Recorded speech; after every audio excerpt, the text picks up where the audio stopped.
We have a quorum, so I'd like to start the meeting because we have a long schedule today. All right. I'm hoping to have more people here on time. I apologize if we don't have everyone. Mr. Payne, if you would. First thing will be a roll call. Mr. Vice Chair, there's Chairman Mrs. Bronx, Mr. Worthing, Mr. Donahue, and myself and yourself are here. Whatever yourself is. Very good. First item would be citizens' participation. Do we have any citizens that wish to speak before the committee? Seeing none, I'd like to go to the agenda then. First item on the list. Mr. Tina, so you could make it. How you doing? Article number 4 for the 2014 special town meeting warrant, which to remind everybody is related to the proposed TIF agreement. If you would, Mr. Payne, fill us in and we'll see what questions the committee has. Did everybody get a copy of the document Yes. that I sent? Which anyone need one? I have hard copies here. I have a hard copy. Yeah, absolutely. I'll take one also.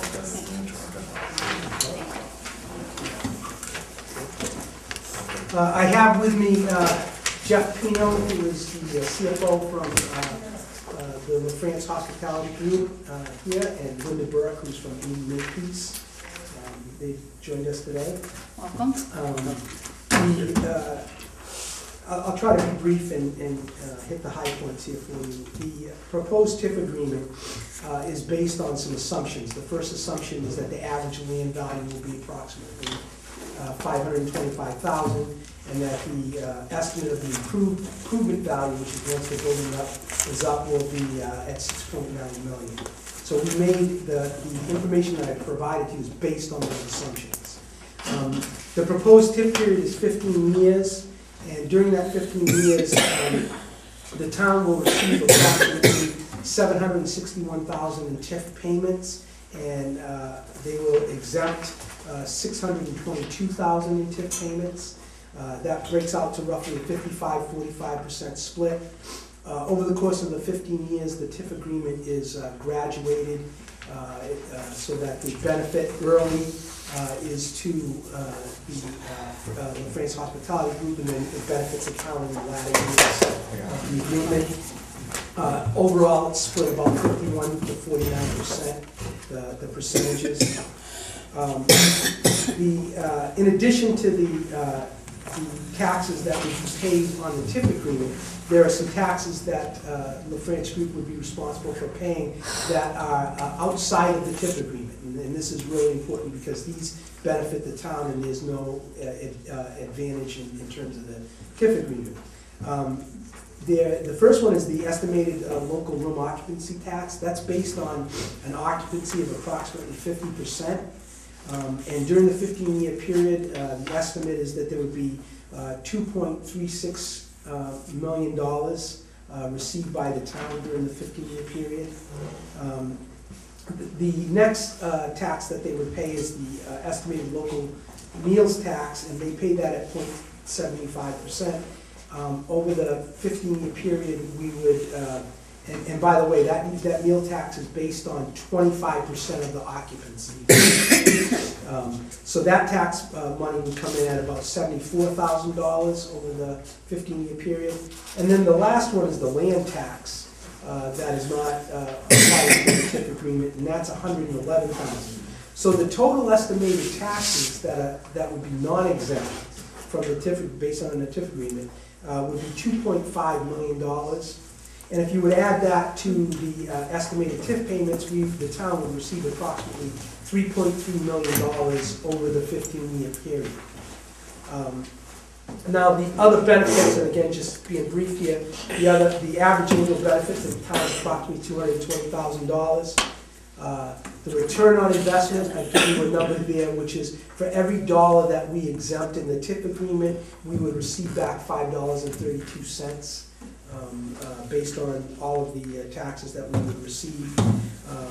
It's estimated that during the first year of the TIF agreement, tax revenues would be $125,000 just during the first year.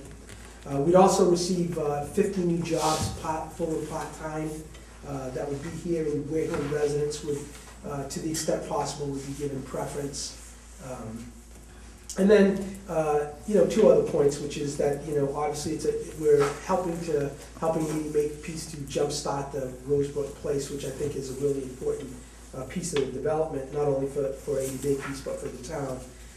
And we finally would have a benefit to other businesses. The fact that other businesses would benefit by now being able to bring folks into town and have them stay overnight. One example that I've talked about is like the golf course, for example, where people might like to hold weddings, and in the past they would have rooms for the families to stay in. So now that's an example of how the town might benefit. So the golf course might benefit because they could hold golf events or weddings or other events, and now people can actually stay in the town. The document I provided for you, and I'll just really briefly just want to highlight this page here, which I'm going to show you is the first page. This page is actually the breakdown of the TIF agreement. The second page, which looks very similar, is the breakdown of the other taxes which take place over the entire 15-year period. The third page is just a couple of pie charts here that show the percentages. Did you not get those? I have an extra copy. I don't have. Yep, I have extra copies. I brought the extra copies for you. He just handed them out earlier. That's okay, I have extras. So this third page is actually some pie charts which just show how the dollars are distributed, or the relative percentages of each. And this last page, which you'll see with this graph, the last page shows you how the TIF breaks down over the 15-year period. So what you can see here is, in the red is the exemption. So in the beginning of the first, I think it goes through year 8 up to year 7. It shows La France Group having an advantage in the TIF agreement. Then at year 8 it levels off, and then it shows that it's to the town's advantage after that coming in the agreement. So I'll stop there if you have any questions. Happy to answer them, or anybody can come in here. Questions? I just have a comment, and I'd like to thank you for presenting this. I have had the opportunity to look at a couple of other documents beforehand, and I'm very much in favor of it. And the town, used to do these years ago all the time. That's the way you do business. Mm-hmm. And we're hoping that, I personally am hoping that things go smoothly for you all. You're very good company, the Little French, and we're looking forward to hopefully doing something with you. Mr. Donahue? I'd just like to echo the same sentiments, and I hope that you don't think that our lack of questions or lack of interest, we've all reviewed this privately. We've already had chances individually to do our own investigation on it, and I think that I certainly feel very favorable about it as well. Will this be the presentation on town meeting floor? It'll be abbreviated. I think we're going to, the first page of that, I think the summary page, our plan is to have those documents available. And then as they walk in, so that they'll have that summary page. Yeah. We'll probably put together a brief slide presentation, and 4 or 5 slides. that's a good visual to use at town. I'm just trying to think of simplifying it at town meeting, how to really put it forth to be. Yeah, I think just 4 or 5 slides at the town meeting, just so people can understand Yeah. Okay. the Can I revenue. have more comments? Mrs. Brown? The one thing that I would definitely make sure that you highlight in your presentation, and your cover sheet, how much we're gonna get over the 15 years, and the tax benefit. That's really, because that's what a lot of local folks just look at, okay, this, we wanna see exactly what, the benefits, and make sure that, the 220, we're gonna get average annual benefit. Sure. We'll put a positive spin on it, not just small print. Sure. Make sure it's bold and make sure it catches the eye. Absolutely. So, Mr. McDonald? I do support this. I think that's pretty clear. I think everybody on our committee, for the most part, supports this, because it's not just the TIF agreement that we're looking at here. We're looking at Rosebrook. This is a first step to something a lot bigger from a tax revenue standpoint for this town, and God knows we could use the tax revenue. So I don't think you're getting an argument from that. One of the things we tried to do is, based on our vote, we want to put an explanation in there. We want to be able to stand up and not advocate, but stand up and basically help from a finance committee standpoint, whatever you're presenting, if we support it and we're with the numbers, because you're going to have people, and it's the rule of life. You're gonna have people that stand up and the first thing they might say is, oh, we're giving up $622,000 worth of revenue. In reality, that 622 doesn't exist at this point, and without the TIF, that 622 doesn't exist. So we're not giving up anything. We're actually gaining by giving a little. So I think that's something that if you have these out there to hand out, it's going to help the process and probably squelch a lot of questions that you're going to receive. Thank you. Any other questions? Nope. We voting? Pardon? We voting? No questions? No questions for me. May I also ask, are there expansion possibilities with this? Yeah, I think, and Jeff can certainly talk about the hotel expansion, but the one thing I would want to mention to you is, now that this process has become public, and Linda can speak to this as well, they've had interest for other businesses to occupy the lot, because the lot is broken out, and Linda, maybe you can tell us a little bit. I know you brought I brought some boards that illustrate what the Rosebrook project looks like, and I Would can you certainly please show do you. that? Yeah, that would be most helpful, because right away you're already seeing benefit just by discussing it. And that helps. Yeah. That helps. So we'll give you the 2 minutes to do that. Yeah. We actually have a Mel model over there to hold. Yes, the whole. Actually, this works okay too. Wait, that's not facing the camera, or is he getting it from here? There we go. Combination. Between the rounds. There you go, banner light. In the round, in the round. All right. Could you point out where the hotel is so that we can have a The reference hotel is point? right down here. Okay, thank you. This is Route 28. This is the entrance ramp to 495 and Route 25. This is the big pylon sign that you can see out there now, the road that goes back into the medical office building that's existing. Excuse me, can you move to the other side Yeah, so that everyone sure. can see? We probably should have. I keep telling you guys to sit over there, but you keep wanting to face the camera, so. Oh, I know. I don't take away your camera time. Should we start over? Yes, this is, or Locate the hotel. yeah, the hotel is here. This is Route 28. This is the entrance ramp to 495 and Route 25. This is the new Rosebrook Way, goes through the cranberry bogs, and this is the existing medical office building that houses South Coast Physicians Group. These two buildings are planned. This is a mirror image of the 68,000 square foot medical office building, and this will be a somewhat smaller building that we're marketing to educational types of users. But the focus here is on Rosebrook Place, which is the piece up in front. This will include 3 buildings closest to Route 28 that will likely be a restaurant, coffee shop, bank with a drive-through, we hope, possibly a pharmacy building. And then these 3 buildings in the back will be a combination of office, residential apartments, high-end apartments, and retail uses on the ground floor, all anchored by the hotel. And you've had interest in other pieces of this already? We've been marketing this property since 2011, and it's a very difficult market to try to sell retail development in. And our location is challenging as well, because we don't have the rooftops that retailers typically want to see. So we need something else to attract them, and the hotel may serve that purpose. We've gotten some interest since, I want to say it was 2 months ago that we started going public with all this, and at that time we started getting more interest from retailers. Any questions? I would ask you, will the hotel tie to the services in Rosebrook at all? And will there be medical services that might require overnight stays and stuff? Well, Is as that you may a be aware, long-term plan, or?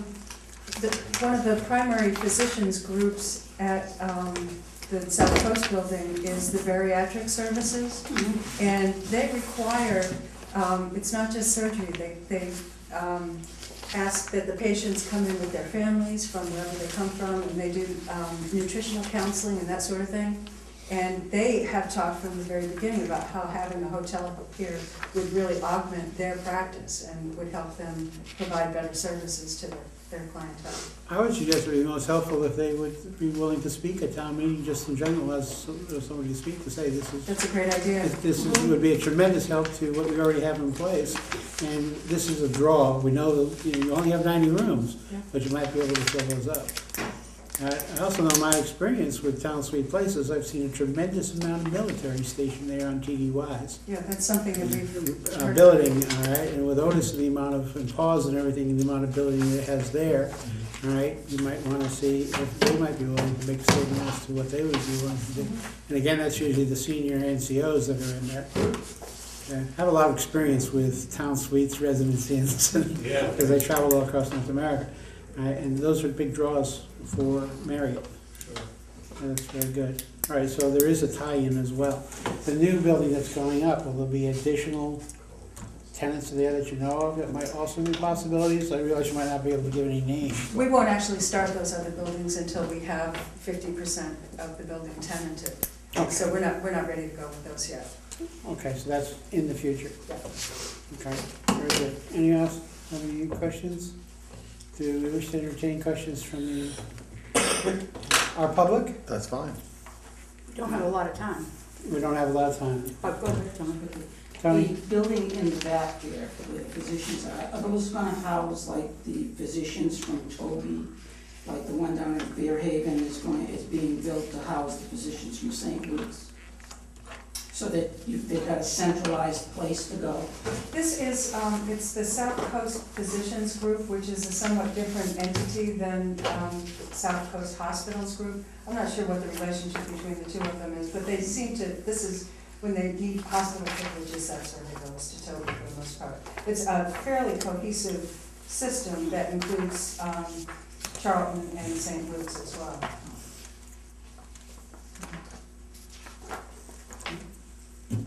Anyone else have any questions?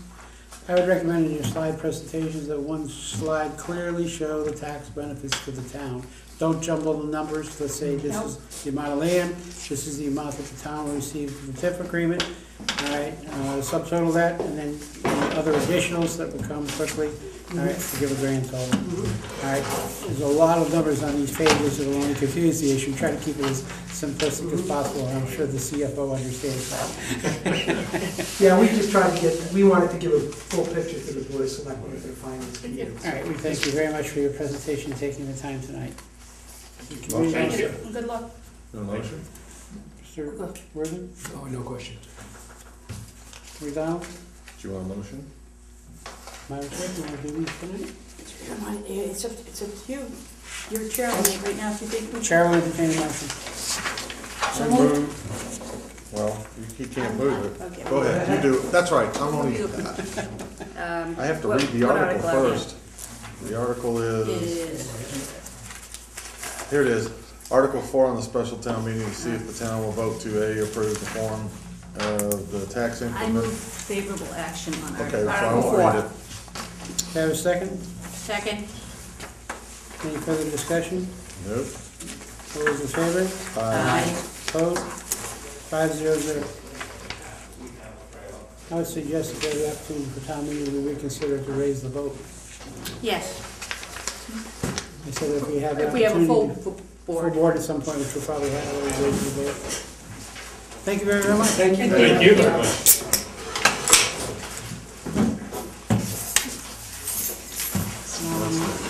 Yeah, so I still have to be here till 7:30. Till 7:30. All right. He had another meeting. Second item on the agenda, we're going to delay Mr. Dutch, is over here approximately 7:30. Next time we'll address that issue as well as the Upper Cape Technical Schools budget.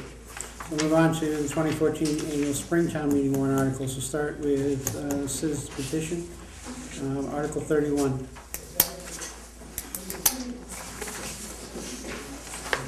Before we start this, make it publicly known that I filed the appropriate paper with the town clerk's office, form for appearance of conflict of interest, stating I have no conflict with it.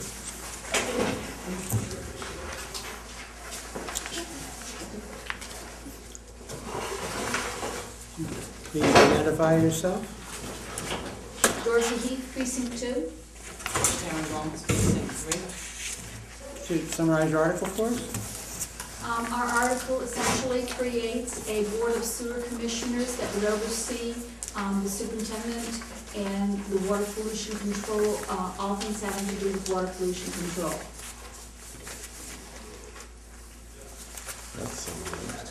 That's summarized. Here's the Well, warrant. that covers Anyone it. have any, has everyone had a chance to read the article? Yes, I I have, have not.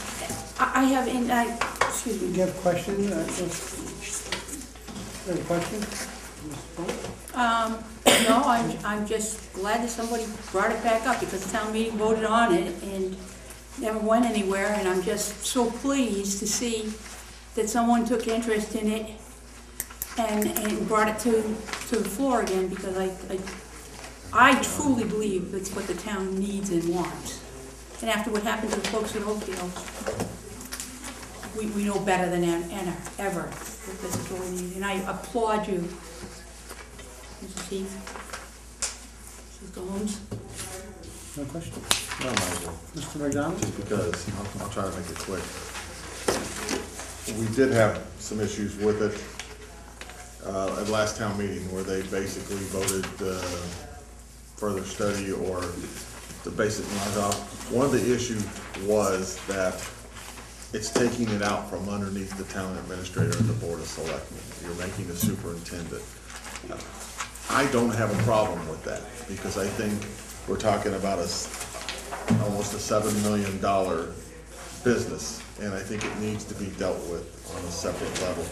But has anything been added since that last one at all to address the separation from the superintendent separation from the town administrator? The only thing is that the Board of Selectmen, like all things, all department heads, has 15 days if the new superintendent is appointed by the Board of Sewer Commissioners to either vote favorably, to reject that person, or in any case, if they don't do something within 15 days, it ought, the new superintendent automatically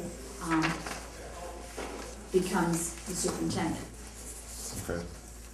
It's taken out, we felt that the selectmen, especially with budgetary concerns going on in this town right now, have enough on their plate, enough issues to address, and the water pollution facility on its own needs focused attention. There's a lot of things that have gone past, and there will be a lot more coming down the road very shortly that will only need to be addressed. And we need to have a group of people whose sole focus is making sure we comply with federal, state standards, and that we're ready to go when a lot of these things come down the pipe. And I don't feel, the selectmen they're voluntary, they have other jobs, other things they have, and they just don't have the time to focus on this. We need people who can focus on it. I want to follow up. Yes. And the other concern that it faced last year was that as a capital expenditure or something like that, that it would have to come before town meeting, just like if it was coming through the other Still process. does, that hasn't been removed. That's what I wanted to hear. It's still a part of the town. Right, right. The only difference is that the people whose central job is to make sure all things water pollution control goes smoothly, and their central focus is on it. Any appropriations, anything monetarily, it still falls under the bylaws and the charter. So it hasn't been removed from that in any way. I'm good with that. Any other questions? Donnie, Mr. McDonald, no questions? Thank you. Do you have any questions? I don't have any questions, I just have a concern about the bureaucracy and how it seems to slow everything down. So my sense is you have a strong manager in charge of, as the town manager or the town administrator, and a strong crew running the business, then the responsibility of the selectmen is to make sure that those people are effective in doing their job. And they don't have to go through another, go get this approved and that approved and go through another series of administration. But in this case, they wouldn't be.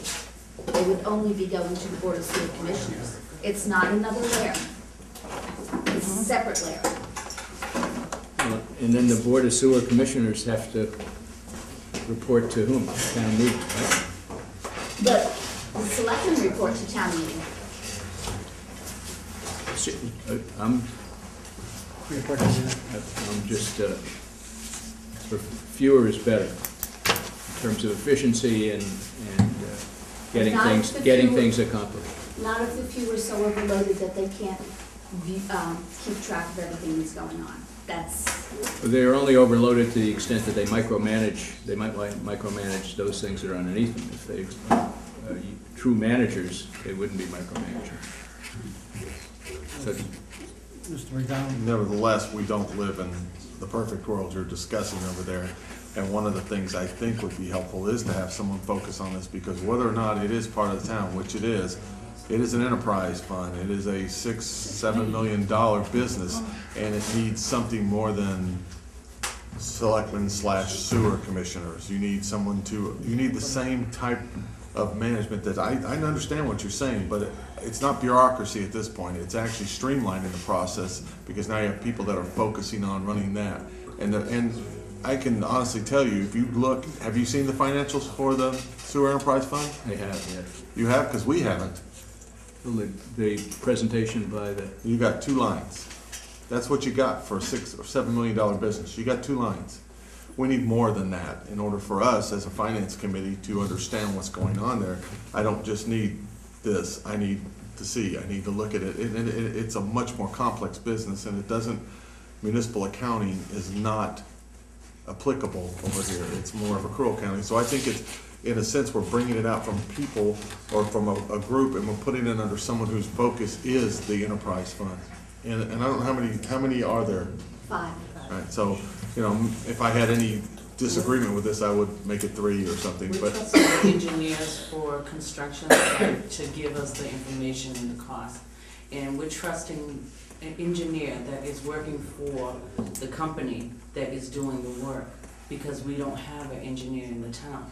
So if we have people focusing on being sewer commissioners, they're gonna have that education, that background, where it's gonna save the town money, and where we can be at one level and one cost. I would respectfully disagree with the fact, because it is an elected position. An elected position sometimes turns into popularity contest, so you can't be guaranteed to have it. But regardless of who you elect, given the time, they're going to be focused on that, not other things, not on the other parts of the town. And you will develop a level of expertise over a period of time, but you can't say that they're gonna be engineers. I mean, it's a popularity contest. I'm not saying sewer commissioners engineers, I'm Okay. saying, but the engineer that usually is giving the information to the selectmen is usually working for the construction site. Right. So because we don't have an engineer that works for the town, so we're trusting on that engineer that is working for the construction site and not the town. Oh, okay. My So apologies. in that, if we have sewer commissioners, they're working for the town, and their interest is only of the town. Okay. The other thing, if you're running a business, you have a chief financial officer, you have a chief operating officer, and sometimes you also have a person who's in charge of distribution. You have another person who's in charge of marketing. One person, true, you have a president, or you have a board of directors, but you have people underneath them who focus on the different parts of the business. And that's what we're asking, a group of people who on the business of this town are focusing on water pollution control. Mrs. Donahue? And that was my question, is how you arrived at the 5 members being a valid member. I like the idea of streamlining with 3. We have I feel that we have a problem with qualified volunteers willing to step forward in this town. And I'm concerned about trying to fill 5 spaces with competent, qualified individuals. 3 people, you don't, it doesn't allow, I'm trying to figure out how to say this, it doesn't allow for enough variety of opinion, all right? When you have a vote, when you have 5 people, 3 people have to vote in the affirmative, and you can have 2 against. Therefore, you can have devil's advocate's position. When you have only 3 people, you only need 2 people to vote in the affirmative, so you can have a block and 1 against everything. That's why the 5 people. If you move to 7, then you begin to get too large, unwieldy, and you don't have your quorums. Okay. No questions? No further questions? There's also a concern with 3 people, all right, with the open meeting law. That means for any time 2 members wish to discuss any subject, they have to do it in public with a posted meeting. Gives a constituted quorum. I'm sorry, I do have a question. Yes. Is there a qualification that you either have to be a SUI user, is there a split? Do you have to be a SUI? Yes, there is in there. 3 SUI users, 1 non-SUI user. Well, there's And 5 the, people. that and the 5th one's up for grabs. Okay, I just want, I apologize, I forgot to ask that question. No, it's listed in here. Somebody asked about having qualifications, saying like they had to be, you can't do like engineers or qualify it any further. That's the most you can qualify it under the law. When you start getting into the other stuff, you run into problems. All right. Okay. And the whole thing is, as far as people qualified to do the job, we're assuming that if you have enough interest to run for this position, if you're not already educated on how water pollution control works, you're going to at least go see the water pollution control facility and educate yourself further from there. Okay. Thank you. Okay. Mrs. Donahue? And you may not know the answer to this, but assuming that we do vote this in at our April town meeting, how quickly can this take effect? It would not take effect because of the way it is written until we actually have an election next year. So there will be a whole year lag before this becomes operational. If there's no special election or anything in between, because the elections are before town meeting, that means it would be a cycle. next, Okay. it'd be the next cycle. All right, thank you. This is a charter change, so it would require review by the AG's office as well. Yeah. So that's gonna delay things, and the next town election is April next year. The other thing is that I have it tacked onto there, but just so you know, if this is passed and does pass at town meeting, then my next request will be to the Board of Selectmen to assign somebody specifically to follow this through the legislature, so we don't run into the problems we did before. And this was rewritten to appeal to the legislature as opposed to what was originally written? Yes, Okay, the wording was changed. thank you. Any further questions? Well, thank you both for coming tonight. Thank you. We're gonna vote. Chair will entertain a motion. Article 31. I was going to suggest that perhaps we might want to wait for our members who are highly We can vested. reconsider it, I think. You can reconsider it. You know what, the meeting's here tonight. We don't have a lot of time. I move favorable action on Article 31. Second. Any further discussion? All those in favor? Aye. Opposed? 410.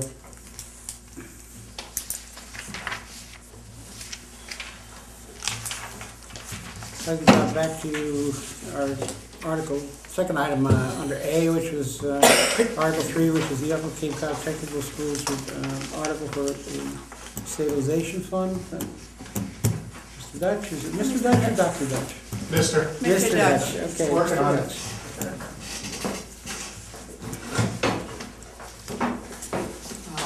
The stabilization fund is the way things were structured previously in Massachusetts. We as a school district were able to have reserve accounts. in the process of building the licensed practical nurse facility that we've begun. The Department of Environmental Protection decided that we needed to have a wastewater treatment plant.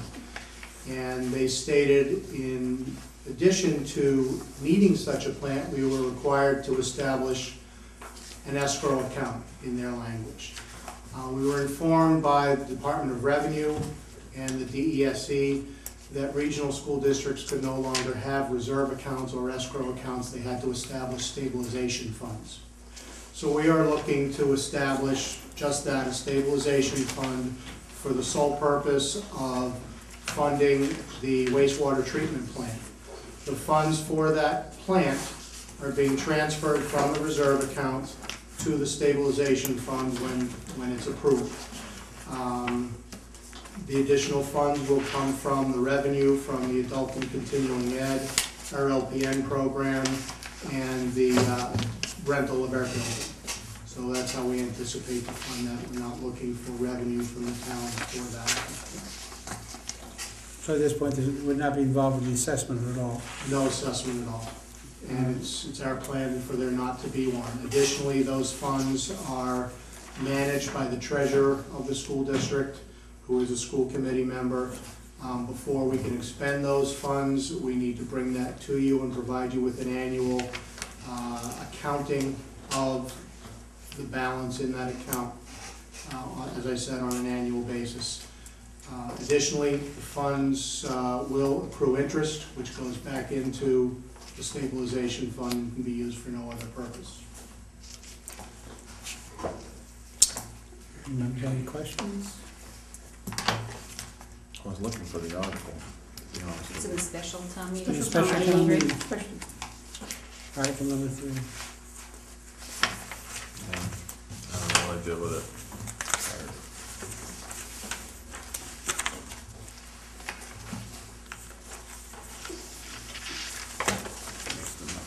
I had it, I just, Basically, the article is solely to establish the fund. it doesn't have, it's no assessment. There's no dollar amount. No No dollar. dollar amount, it's purely to establish the fund. You don't have a current escrow account. We have a reserve account. Right now, it's to establish it, and then later you'll transfer it, is what I'm We'll hearing. transfer the funds and then provide you with an accounting each year. Both of monies put in and monies removed. Okay.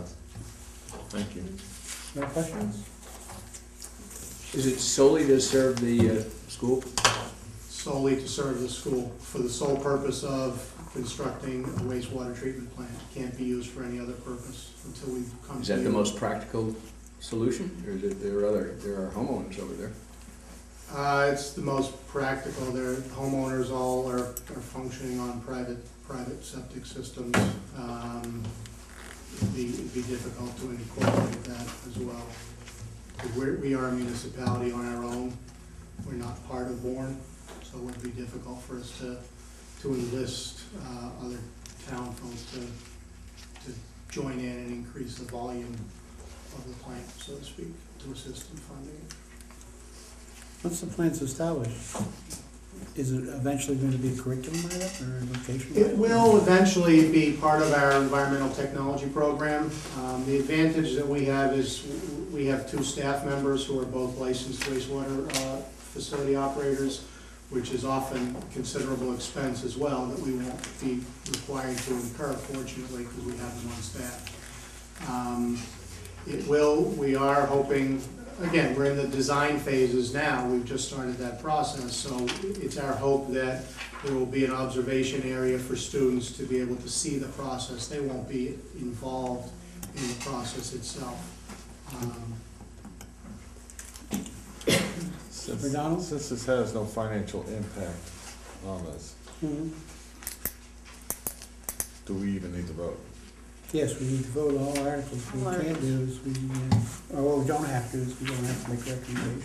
Okay. Have some members of the audience that would like to ask a couple of questions. Should the committee wish to let you do so? Start with the town moderator, please. I just have a question that as a stabilization fund, would that have to come back yearly as a town meeting or an article to transfer out of the stabilization fund into whatever account you would need to pay for? Only if it was going from something other than the wastewater treatment plant. only if we were utilizing it for some other purpose. Well, We speak as if the stabilization funds come out of fantasy land somewhere, or he's gonna transfer in. That's taxpayers' money. Still, I don't care where it starts out, but it's taxpayers' money. And if we're creating a stabilization fund from nothing to money, it's coming. So you're asking taxpayers in the town of Wareham to see that more money goes down there for sewer waste. We have enough problems with sewer waste in this town. It's I not- don't think we should be worried about that. please, all right, Mr. Dutch, answer. It's not taxpayer money. All of the funds going into that are a result of profits from our adult and continuing ed, our licensed practical nursing program, and the rental of our facility. So there are no. It's all business income, it's not Correct. taxpayer money. Correct. That should be made known to Please. everybody. We don't All right. debate. Oh, sorry. Right, the answer is, it's not from the assessment, which was the key issue. And the original, as you said, there's already a reserve fund that exists, and you need. There is So there's an accounting adjustment that has to be made as well, correct? basically what it is. Very good. Mrs. Heath? Where would the, you said it's profits from this, that, and the other thing. Where would you normally use that money? Those profits are used, in this case, right now, we're using some of the profits to build the LPN program, the building. We're not using taxpayer dollars for that either. That's coming from the profits in the LPN program and the adult ed. The dollars that are generated, that are from revenue-producing programs like LPN, adult ed, building rental, cannot by law go back into the local operating expenses. Okay, so it cannot be used to subsidize what would normally be the levy on the towns Cannot, that's correct. by law, okay. Mr. Sweat? Mrs. Heath did a great job of anticipating my question, but I would like to explore that just a little bit more. Okay. You have, what you're saying is a separate legal business that does not mix in any way, shape, or form with the assessments. It's not supported by it. The capital improvements are not generated from it. It is literally a separate and distinct legal business. So what you're saying is there is what we know as the VOTEC is essentially a wholly owned subsidiary of a larger corporation, and that larger corporation has a couple of arms, and those arms are what are generating the stabilization fund for the entire corporation. Is that really what you're saying? I don't know that I would phrase it in the manner that you phrased it, but there are revenue-producing components of the regional district because we are a municipality. Just as the town of Wareham can have an adult and continuing ed in the evening, those dollars are revenue. But you're a public school, correct? We are. Okay. And you seem to be saying that the public school is only one part of your enterprise. Correct. And there are other pieces to your enterprise. That are not funded through the local assessments. Okay. What is the name of this legal entity that oversees all of these enterprises? It's the Upper Cape Cod Regional Technical School District. Now, Mr. Sweat, if I may, it sounds to me that they're dealing pretty much with an enterprise fund, and the offset account, et cetera. I mean, I don't know that there's a formal business organization here as much as there's something that's commonly in practice. It's like we could also declare you to be separate as a school department. Are you a subsidiary of the town? Not to interfere with the discussion, but I honestly think that's part of what we're looking at here. And trying to take it back to a business analysis, I think is very difficult, unless you're a private school, okay? Mrs. Donahue? I think the question that occurs to me as they're discussing this is, I don't know. why isn't the revenue generated from these other sources being able to be used for this? It can't be legally. It can't be legally Cannot used. be. Ms. Moderator, I see you with the blue book. Yeah, I don't know if this might be helpful and clarify, but this stabilization fund comes under chapter 71, section 16G1/2. If you'd like, I'd read it to you. I think it might clarify and explain what the fund itself is. If you would, please. Okay. A regional school district may, upon a majority vote of all members of the regional district school committee, and with the approval of a majority of the local appropriating authorities of the member municipalities, establish a stabilization fund and may, in any year, include in its annual budget for deposit in the stabilization fund an amount not exceeding 5% of the aggregate amount apportioned to the member municipalities for the preceding fiscal year, or such larger amount as may be approved by the Director of Accounts. The aggregate amount in the fund at any time shall not exceed 5% of the combined equalized valuations of the member municipalities. Any interest shall be added to and become part of the fund. The annual report submitted to the member municipalities pursuant to Clause K of Section 16 shall include a statement of the balance in the stabilization fund and all additions to and withdrawals from the fund during the period covered by such report. The treasurer of the regional school district shall be the custodian of such fund and may deposit or invest the fund in such deposits or investments as are legal for the deposit or investment of revenue funds of the district, or in such securities as are legal for the investment funds of savings banks under the laws of the Commonwealth. The stabilization fund may be appropriated by vote of 2/3 of all members of the regional district school committee for any purpose for which regional school districts may borrow money or for which other district purposes as the Director of Accounts may approve. This section shall also apply to any regional school district established under the provisions of special law. So basically, what you just read sounds to be very much in line with what Mr. Dutch said. Sounds like he read it before he came. I did it. Any other questions? Saying none, Chair will entertain a motion if you so desire. It's a Donald? special town meeting warrant Article 3. I move favorable action on special town meeting warrant Article 3. Do we have a second? Second. Any further discussion? All those in favor? Aye. Opposed? 5-0-0. That was the easy one. Now let's talk about the budget. Let me get a handout for you, so we're. Article 7 is the next one up on our agenda, which is the Upper Cape Cod Technical School assessment. Larry, I found my charts now, I know what's what. Thank you. Thank you. No, anything to help.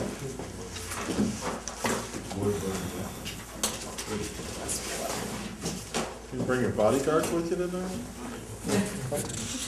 They come in support.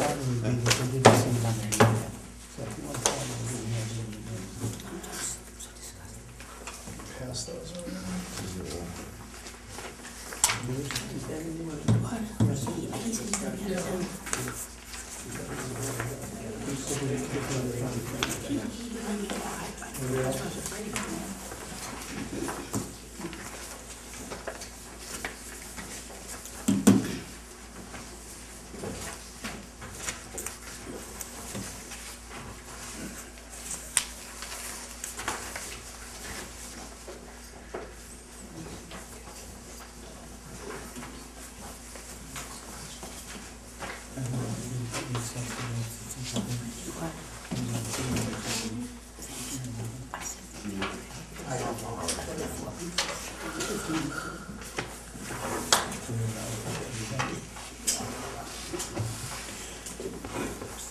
Okay. If you don't mind, I'd like to go, I mean, I have a presentation ready, but obviously we can refer to what's on the slides here. I just very quickly like to go through some underlying information to clarify some questions that have come up in the process, and there were several of you that were in attendance at the budget hearing, so I wanted to share some of the information that was discussed there. If you look at the third slide on this first page, you'll see that the budget itself represents a 1.62% increase over FY13. Again, remembering that that's an increase to our budget, not necessarily to an assessment. The increases in the non-salary accounts are done for the purpose of representing the monies that are actually needed in those line items and not what we are hoping as has been in the past in some cases. Often we transfer money from line item to line item, and we end up, over the last few years, recognizing that we don't need a certain amount in one place, but we need more elsewhere. So this budget represents a more representative by line item indication. Some of the guiding principles, and I know that your superintendent functions from the same perspectives. As far as guiding principles, we're all trying to sustain the existing curricular and extracurricular programs. We try to provide, we must provide the mandated services in special education and general education. The unique aspect to a regional technical school is that we also have Chapter 74 or career technical education requirements that are mandates. For example, student to teacher ratios in the technical areas, square footage requirements, and then requirements around equipment and safety. We're all looking to maintain reasonable class size. I think if you walk around our facility, you'll see that as a 40-plus-year-old building, it's very well maintained. We take pride in what we've been given, and we feel as though we do a great job of protecting that investment that you've made. We also look for cost-saving measures where applicable. You'll see that we've identified one in the benefits area. We have, in the next 2 years, we should see some savings from a power purchase agreement that we've entered into with future wind generation to cut our energy costs by 20 to 30%. And then all schools in the Commonwealth are required to implement certain learning initiatives around Common Core state standards, the new teacher education evaluation system. And again, as a career and technical school, we have the added pleasure of making certain that our students are tracked in comparison to competencies in their technical areas. I'm aware that there's concern regarding the assessment and the significant increase in the assessment for the town of Wareham, with the total increase being $400,000. So I wanted to try and provide as much information as possible to explain why that increase exists. With our budget going up 1.62%, that represents a $190,000 increase, yet your assessment is going up double that. So let's try to take a look at understanding why that is, so that you see what control we have over that assessment. In the Commonwealth, there are some key factors in the school funding formula. The only component of that funding formula that Upper Cape Tech has control over, besides our own budget obviously, is our enrollment. That's the information we provide to the state. Everything else is based on the information that Wareham or any of the other towns provide to the Commonwealth. A wage adjustment factor, inflation, local property values, local net income, and then the municipal revenue growth factor. For Wareham, the municipal revenue growth factor went up this year. So that certainly has an impact. So the piece that plays a significant role is obviously enrollment. So if we look at some facts, since October of 2005, in the last 7 years, enrollment in the Wareham schools has gone down 440 students, which is a 13.3% reduction in student enrollment. At the same time, enrollment at Upper Cape Tech has gone up by 47 students, which is an increase of 23.39%. So that you can see that our enrollments are going in opposite directions. If dollars follow students, that tells you a little bit of the story that is represented here. I'm going to skip the slide with the graph. That's simply the same data in a graphic format. But if you look at the next slide regarding municipal revenue growth factor, that's determined by the state based on the information you provide around per capita income, property values, and several other things that God and 3 other people understand, I believe. Your next year's minimum required contribution is then increased by that amount. The key here is it's then distributed depending on enrollment. So if your minimum contribution is, if we look at the next slide, if your minimum contribution is 19,800 and Wareham represents 89% of the population, you're getting 89% of the $19,000 minimum contribution that the state identifies as what you must spend on students from Wareham. The remainder, which is about 10.8%, goes to Upper Cape Tech. That's changed over that same 7-year period because the enrollments have changed. In 2007, it was 91.5% going to Wareham, and now it's 89.15%. It was 8.5% to Upper Cape, now it's 10.8%. So there's a 2% change over that time in the required minimum contribution. The next slides are graphs that represent the same information. And at this size, they're difficult to read. So I'd ask you to turn to the next page where you'll have two sheets, two slides that look very similar. And I'm going to draw, they're hard to see as you're looking at them from this perspective, but I'm going to draw your attention to the top slide, which is your preliminary contribution. It says how much your minimum contribution is this year, how much of that goes to Wareham, and how much of that goes to Upper Cape Tech. And it represents, you can see the change. The change for Wareham is $728,000 less as a minimum contribution. The increase for Upper Cape Tech is $152,000. That's because of the increase in students.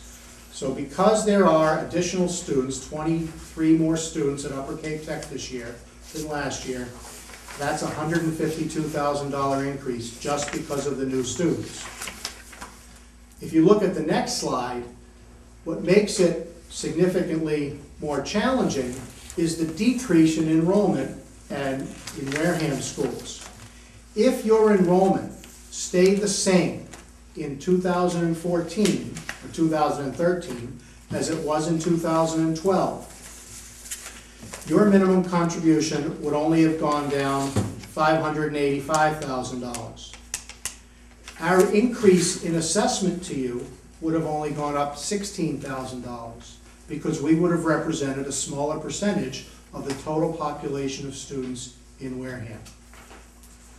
So the negative impact in the decrease in enrollment for your town, in your schools, is $140,561. So with that said, if we kept our budget increase at 0%, we did what you were asking us to do, the savings to you would be $78,000 off of the assessment. So your assessment would still go up $322,000. If you look at the slide with the table on it, total school district actual per pupil expenditures. If you compare Upper Cape Tech to Wareham over the last 7 years, 5 years, excuse me, FY6 to FY11, you'll see that over that time frame, our per pupil expenditure has gone up 31.68%, and Wareham's has gone up 31.64%. The chair of your committee had asked me to include FY12 and FY13. FY13 does not exist yet. FY12 is not at the DESE yet. I did call the superintendent's office, and he was willing to share with me what the per pupil expenditure was. So the per pupil expenditure went up last year in Wareham 1.22%, and at Upper Cape Tech 3.3%. You'll turn to the next page. Simply a graphical analysis. The next slide that I'd like to present to you is a comparison of the Wareham per pupil versus the Upper Cape Tech per pupil assessment. One of the things that was in the newspaper as a quote to your superintendent was that he too would like to have the per pupil expenditure that Upper Cape Tech has. And our per pupil expenditure is higher, it's $15,000 per student. But when you look at what's charged to Wareham, if you look at your assessment divided by the number of students that are coming to you, that are coming to Upper Cape Tech from Wareham, that gives you what the actual assessment per pupil is for the town of Wareham. If you compare that to Wareham's per pupil expenditure, you can see in FY11, you were spending $12,241 per pupil in Wareham, and in 2012, $12,391. Looking at our FY13 and our FY14, so 2 years further into the future, Upper Cape Tech's charge to you on a per pupil basis is less than you are paying for your own pupils to attend Wareham. And that goes back to the formula and the ability to pay. So before I start to talk about the numbers within our budget, do you have questions? Yes. I'm not sure that I like some of these slides. Now, don't get me wrong, I like Upper Cape, but I don't like some of these comparisons because what I'm seeing too is that you are increasing your budget, the budget is being reduced in Wareham. But by you getting more money, you're getting more money, you're spreading it out over the students, but we're losing more students, so it looks like we're paying more per student, when in fact we are. But it skews, they're not apples to apples comparison, if you ask me, because you're talking about the decrease in student versus an increase. And the next question I have, which, that's not really a question, I'm just saying that when you look at these, you're looking at two different things going on here. And I don't think it's a fair comparison. I mean, I know what you're trying to say, it is a fair comparison overall, but it's not a fair comparison from my standpoint. The other thing is... Let's respond to that. Oh, I'm sorry, go ahead. Well, I think per pupil to per pupil is a fair comparison, because that is, there is no difference between students, they're Wareham students, so from that perspective, it is a reasonable comparison. Additionally, if enrollment is going up, obviously the budget will be going up, because dollars are attached to students. I agree. Mr. Wheeler, Mr. McDonald, finish, go ahead. Okay, so the other thing is, why does our enrollment go up? Is that something we're doing? I mean, who controls how many of our Wareham students goes to Upper Cape? I guess indirectly, we control it, but it's a unintended consequence. There's an admissions formula, and students apply to Upper Cape Tech from the 5 towns. It just so happens that this particular year, when you compare enrollment numbers from Falmouth to Wareham, for example, there are significantly fewer students from Falmouth at Upper Cape Tech than there are from Wareham as far as growth and decline for Falmouth. Right. Why is that? Well, I look at those things because we look at enrollment trends. And it's not because of the decrease in applicants from the town of Falmouth or an increase in applicants from Wareham. It's a result of the quality of the students that are applying from Wareham in comparison to the quality of students that are coming from the other towns. There are very good students from Wareham who are applying to Upper Cape Tech. So based on the scoring criteria, they're getting accepted, whereas other students are not. And where we don't have a quota from each of the towns, we take 180 best students. Theoretically, all 180 students could come from Wareham, theoretically. Yeah, that probably wouldn't be a financially great thing, just. Not for either of us.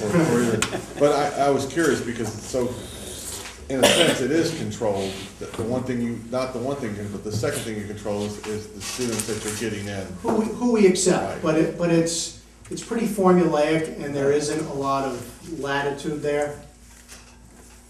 Okay, that's all. Okay. But on the per pupil comparison and Larry's thing, the deal is volume. When the volume goes up, the cost per student should go down. And when the volume of students goes down, the cost per pupil should go up.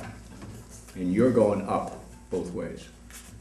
I'm not sure that I would agree with that. The economy of scale with more students doesn't really play itself out, particularly where the bulk of our costs are teaching salaries. Yes, the costs associated with running the facility are consistent, whether we have 100 students or 500 students.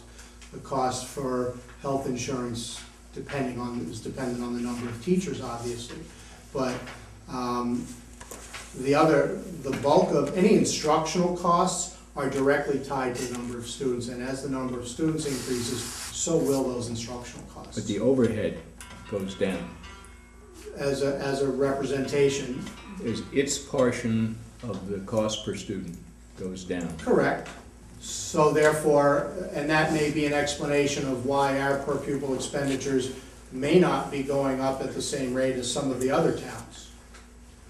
Yeah, The overall student body cost of the student body is increasing, just for high school. Well, if you're gonna discuss it, let's discuss it for everybody. I was trying to explain to all Tom right, we will. No, just. that the overall number of students are held. It's just the number of Wareham students is going up, so the student body No, population stays the the same. total population has gone up some this particular year. It went up 26 students or 24 students this year, but last year it was down. So again, that fluctuates from year to year as well. But yeah, I mean, the real significant issue here is the number of students from Wareham. I was just gonna say, Same subject, that's the other subject, good, I'll do the best I can. good. If you did it from a statistical standpoint, which is what he's trying, that's what I mean about the apples to apples comparison. It's really not, because you're funded differently than Wareham is funded, number one. And I think it's more advantageous the way you're being funded at least as far as the overall money you're getting, where we have limitations to how much can go to our school. So when you're looking at a per student, you're looking at per student, and we're dropping here and we're increasing over there. It's causing kind of it's not an apples to apples. I think we did this last year, did we not? Well, I didn't have this data last year. Well, I simply okay. presented the budget. But can I respond to? Sure, Yes. please. I think in reality, you're right, it's not apples to apples, but I think Upper Cape Tech, in honesty, is at a disadvantage. And it goes back to what you said, that we've got fixed costs like snow removal, building insurance, healthcare, maintenance of the facility that are in most school districts outside the school budget. These are part of our regional school budget and are dollars that never really get to a student. And I'll give you a specific example. I saw that you are looking to purchase $370,000 worth of technology for one-to-one computing. That's not in the school budget, that's on the town side. That would have to be in our budget. So there are fixed costs that aren't always being compared. You know, you've got to keep in mind the fixed costs that you have as a town aren't necessarily attributed to the school budget. Okay? One last question. Oh, come on, let me, You know, we've got a long agenda tonight. if I follow the train of thought, you're telling me that Upper Cape is a municipality. Right, well, Wareham's a municipality. Whether or not the snow removal or everything else goes over to the school, it does have an effect on how much money can go to the school, because part of that has to go to the town, to fund the town. So in some cases, there are towns that are using 63% of the money coming from the state to fund their town. We can't do that because we have other costs. So I understand what you're saying, but from our standpoint, it's a town, because that cost has an effect on our children as well. The only other thing I'll say is, the reason I say that is on these slides, I like to hear about your budget. And to me, comparing it to Wareham, it doesn't work for me. I would prefer to hear it, because I think you guys do a great job, and I want to hear about your budget. But when you're coming here, and I know you're trying to explain why, from a money standpoint, because there are money issues in our town, but to compare it to Wareham schools is really different, because it's a different atmosphere, a different. We educate, I believe, we educate everyone. You don't have, you have a process to pick people out. So it's difficult for me to look at comparisons between the two, because there really isn't a comparison between the two. Thank you, that's all, I'm sorry. And I would agree with you on that, that, you know, my intent was not to compare Wareham to Upper Cape Tech from a budgetary perspective. It was trying to explain why the assessment has gone up as significantly as it has. You know, where you talk about the differences, again, you know, I don't want to compare because that's not, we do something very different than the Wareham Public Schools do. And you're right, I don't have the special ed costs for out-of-district placements that you may have. I have a significant special ed population, 18% is at a low now, it's been as high as 28%. So we do have that piece. The only other, if we're going to make certain that we keep both separated, it's important to me that we don't try to paint everybody with the same brush. And if you're asking Wareham to take a 0%, doesn't necessarily mean that we should as well, because we're not doing the same thing that you're doing. So, And I agree, Okay. I've gone full circle this year, okay. As long as it's addressed specifically to this slide. Yeah, Mr. Chair, well, it's to one of the comments that was made, and I think it may not make our superintendent happy, but when we do our in-kind at the end of the year to make sure we meet the minimum net school spending, whether it's fixed costs or what, we go after every single one of those dollars. So just because we pay it out of the fixed cost budget, we do attribute it to the minimum net school spending. So those are dollars they're not going to get directly to them, but it does go towards the calculation. Okay. Okay. Does Ron care to state? Yeah, I did have one comment, and my comment being is I challenge each and every one of you, because it was enlightening for me. I mean, I went to Upper Cape down, I didn't personally go there, my brother graduated from the first class from there. I walked through that building with Selectman Slavin, Mr. Heath, Selectman Title I, and I'll tell you, that school looks as good. I mean, our new high school doesn't look as good physically. They take care, maybe we need to learn something here. You know, and you know what? They're putting taxpayers, they're turning up taxpayers to our communities, keeping our people here. And there's something that we're missing something, folks. I don't know what it is, but when I came back, and I really have to thank you for putting all this information together, because I had a tendency to be the junkyard dog going after, you know, because I want our schools to prosper, and I want our schools to have the best that they possibly can. And once I was made to understand and to see what the formula and to deal with it, and just look at, as I said, there are municipalities in us, they can go out and buy their own power. They can do a lot of things we can't do, that our superintendent's got his hands tied. So I challenge each and every one of you, before, take a walk down there. Tom, you love it. That you want to go through your budget? Yep. I'll go through it line item by line item. I'll only speak to items that are a significant difference and provide explanation. After each slide, if you have a question about that particular slide, please ask then rather than trying to go back since they're not numbered. The school committee, you can see, is a very minor increase there, less than $100. Superintendent's office is a $15,000 decrease from FY13. Last year, in July and August, you had 2 superintendent salaries being paid while Mr. Farr was in the process of retiring. So that's why you're seeing a savings this year in comparison to last year. Business and finance, you see an increase there. We had a 19-hour employee who's moved to full-time, so that's the increase that you see there. Principal and instructional leads, you've got a $20,000 decrease. We promoted from within, so each person that moved from a position into a new position came in at a lower salary than the person they replaced, so you're seeing that cost savings there. Questions on that slide? Okay.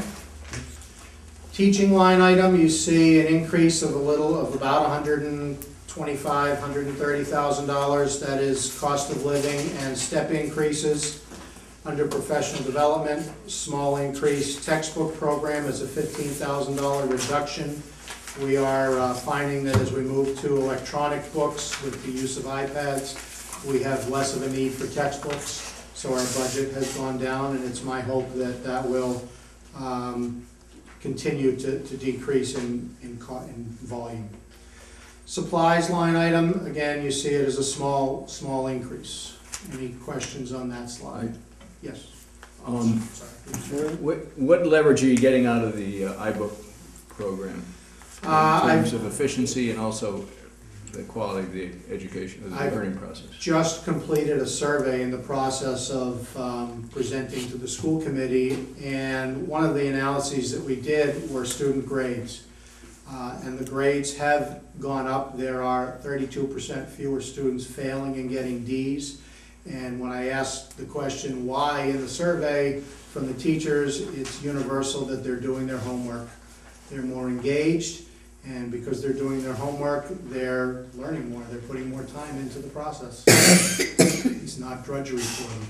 What percentage of the students are participating in this?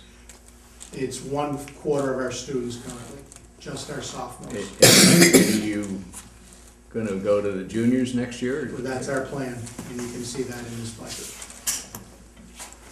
Good. Okay. Next slide, instructional technology. You see that line item has gone up by $40,000. That's the iPads, 180 iPads for our next group of sophomores. Student services, it's a small increase again, cost of living and step raises, and we've got a young guidance staff, so they're also getting educational credits moving across the column. Psychological services and health services are virtually constant. Any questions there? Next slide, athletic program. You can see an increase there of about $23,000. Part of that is bringing on an athletic trainer with the addition of the football program. There's also been a significant increase in the cost of officiating fees. And then finally, we've had a cooperative hockey program with Mashpee. And this past year, Mashpee had 6 of the players and we had 20. So our portion of the fee was significantly higher. Only one of those 20 graduated. So we anticipate that number being high again. Student body activities, again, that's an increase there that you see of cost of living and step raises. And then school security is also a small increase. Questions on that slide? Okay. Operation and maintenance, this is the portion of the budget that I was referring to. You can see our custodial subtotal has gone up insignificantly. Heating and utility, we've kept at the same. I mentioned it's going to be about 2 years before we see a savings in our heating utility subtotal, but you can do the math at $455,000, 20% savings. We're looking to realize about a $90,000 savings that can go back towards students. Our ground subtotal, minor increase, as is maintenance and buildings. Maintenance of equipment is a $10,000 increase. We've moved the copiers in the principal's office and the business office into the maintenance of equipment subtotal that was elsewhere previously. So you see a little bit of an increase there. Questions on that slide? Fixed charges, employee benefits, you can see that there's about a $45,000 decrease in employee benefits. That's health insurance. We were able to realize that savings because of the change to a GIC lookalike. We were required this past year to return 25% of that to the teachers. This year we're not required, so you're seeing that cost savings. You won't see that each year. In reality, the health insurance costs have gone up 6% this year, which is, while not reasonable in comparison to what it's been doing, 10% is pretty good. Other insurance program is our building insurance, that's $138,000. So you see our total foundation budget is $11,996,053. Questions thus far?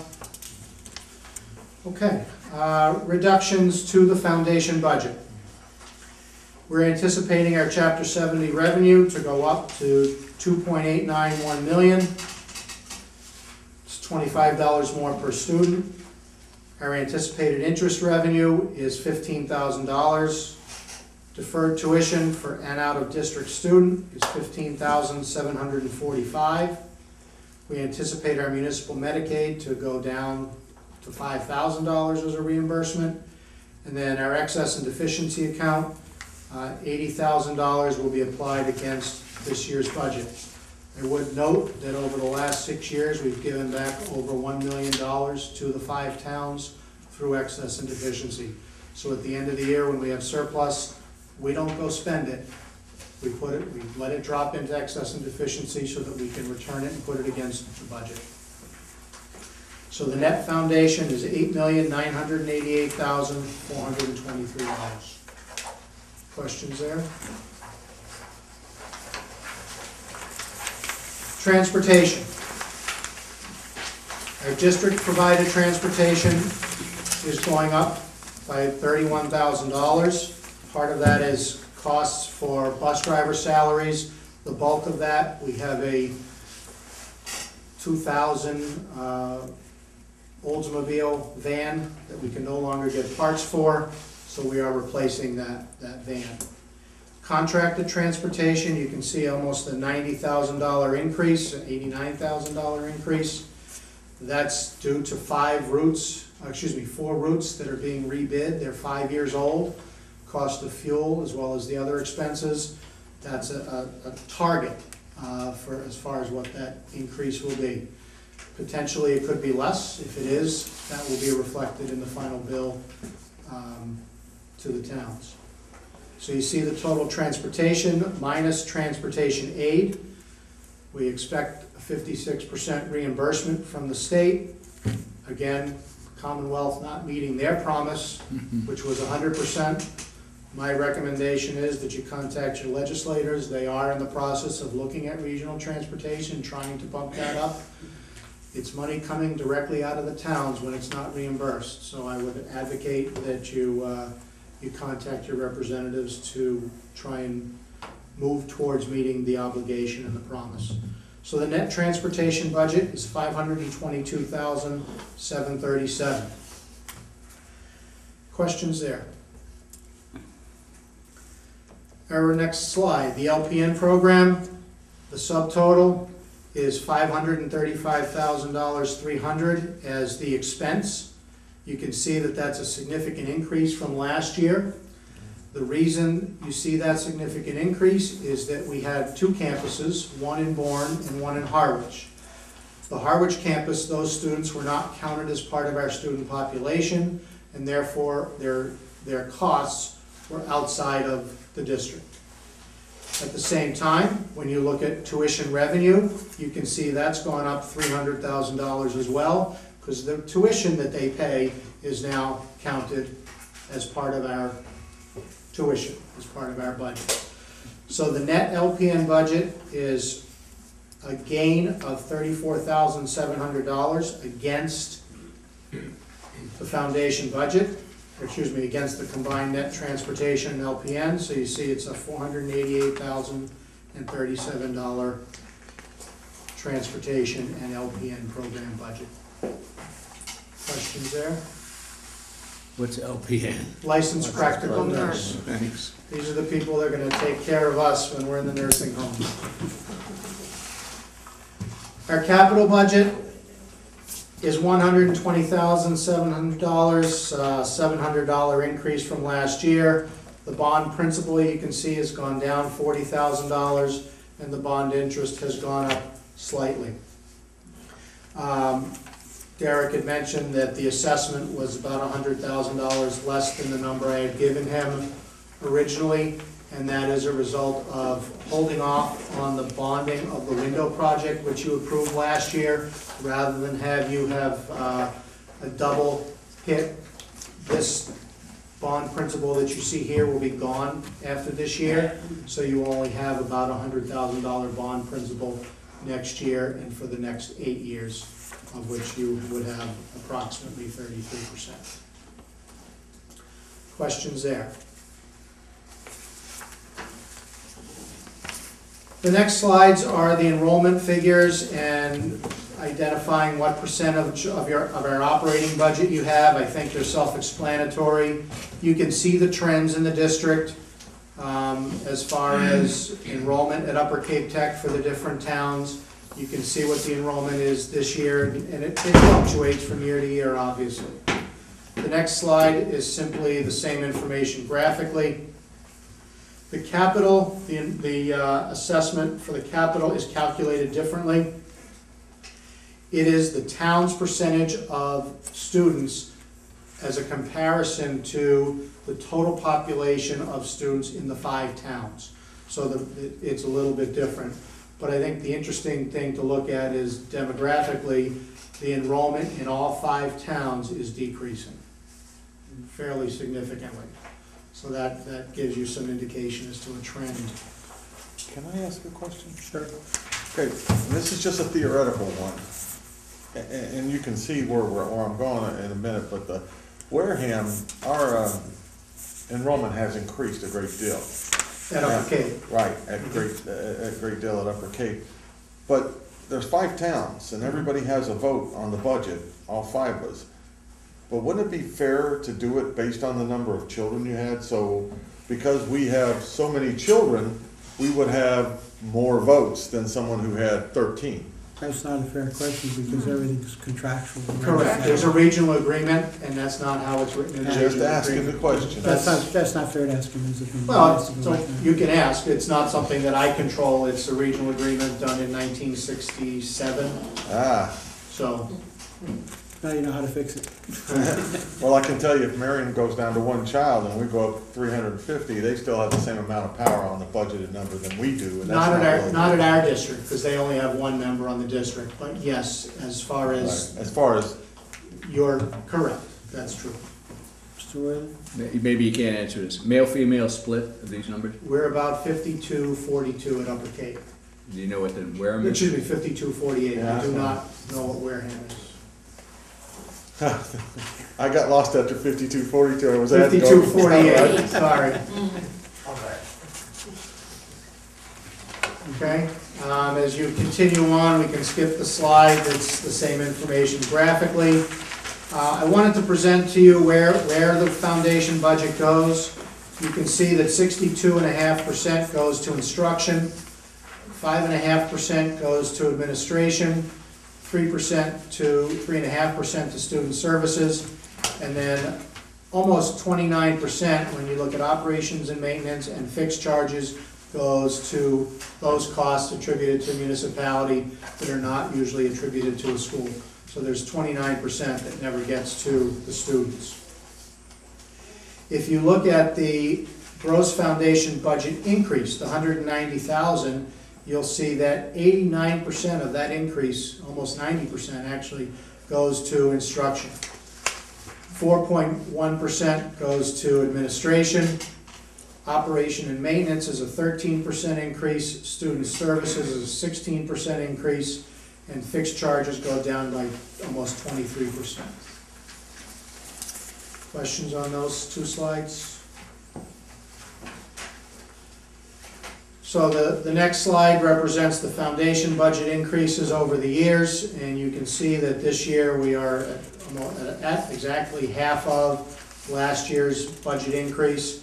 Again, I understand the challenges to Wareham, and it's the reason that we approach this very conservatively, realizing that it would be a challenging year.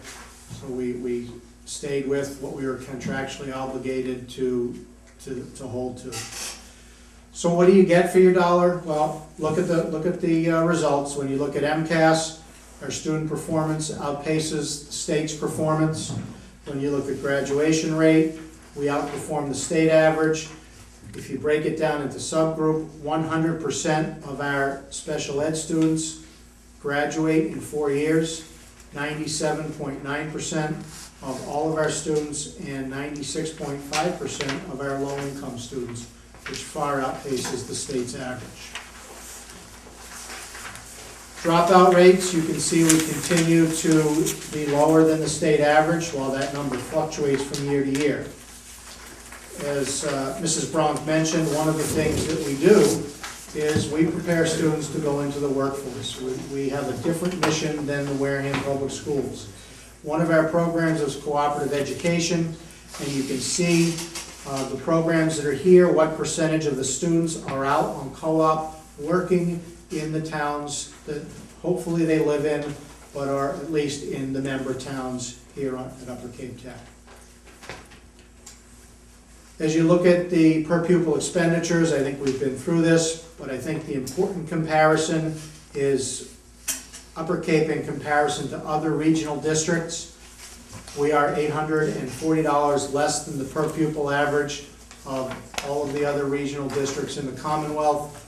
I will tell you that we are the second lowest in the Commonwealth per pupil.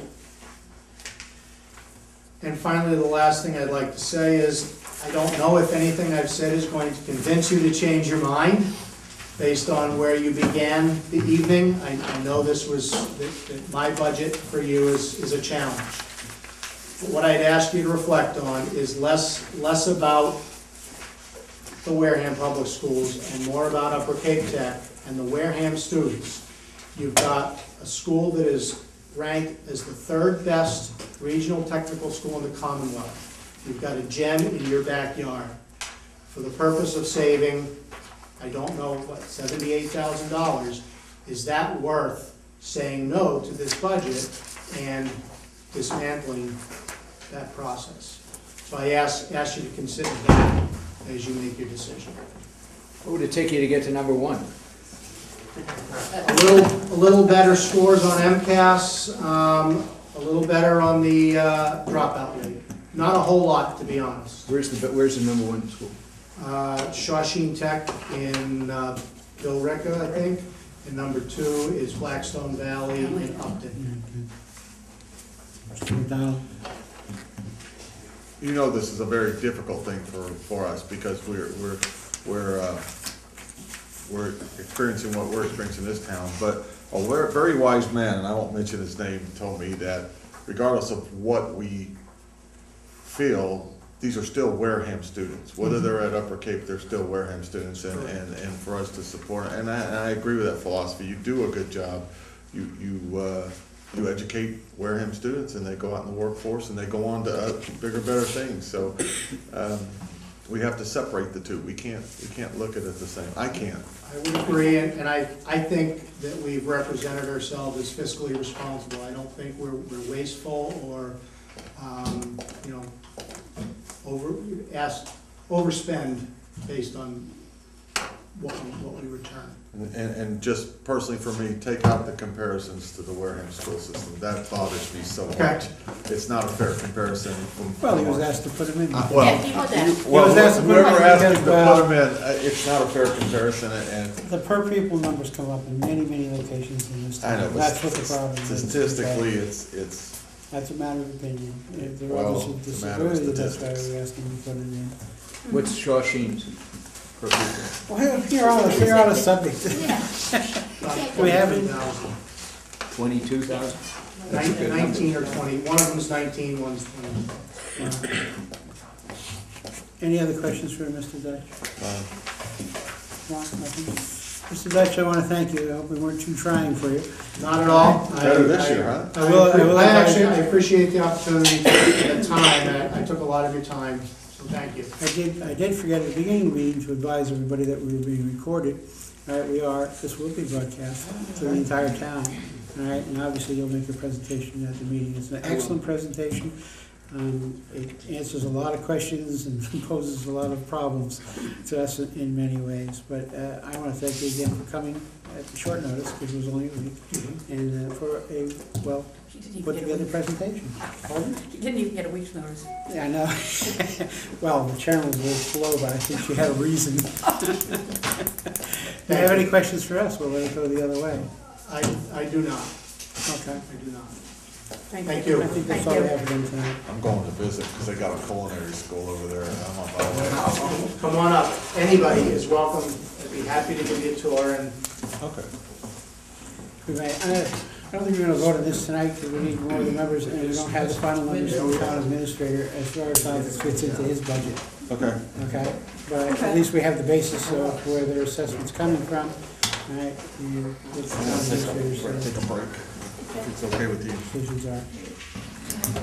The next item on the agenda is Article 14 for textbooks and technology infrastructure. Four pieces. If we ought to offer to feed anybody else that wants it then. Yeah.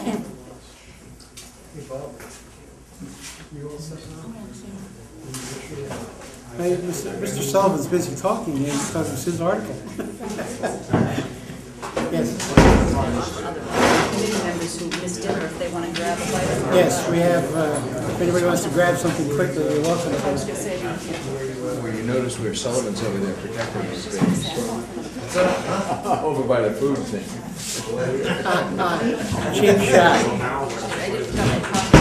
Article 14 is textbooks and technology infrastructure. It's requested by the town administrator for $375,000.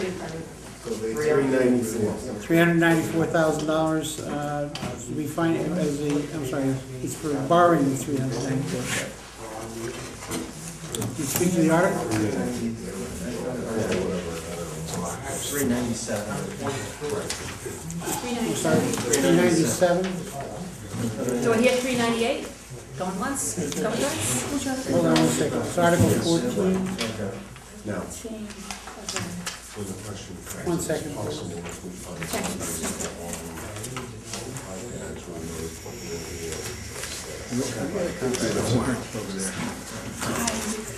Only mine. I only have mine.